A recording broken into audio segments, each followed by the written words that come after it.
таком месте, но столько роз, такая красота.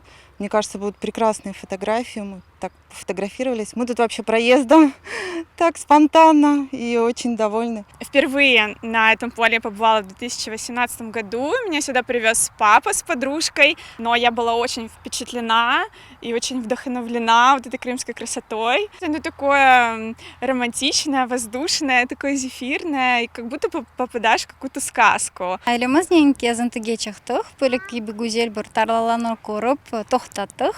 Біраз фото чекиде кедик. Биздин Кырымыбызда аслында пек чоң гүзел манзаралар, бөлек бик парлак чечеклер, реңкле. Кырымыбызны кезейик, фарклы жерлерин көрейик.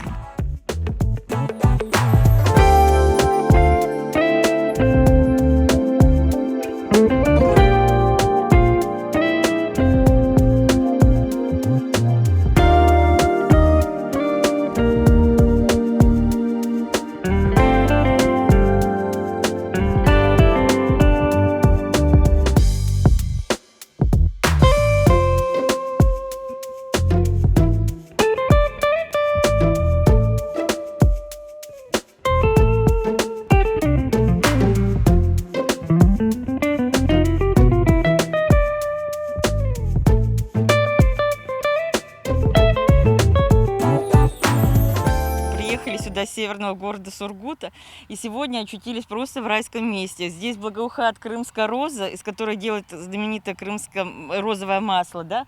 Ну, впечатление потрясающее. Здесь ароматы, здесь такая красота. Я считаю, что каждому нужно посетить и вдохнуть этот воздух, не знаю, вот этих полей чудесных, созерцать это все.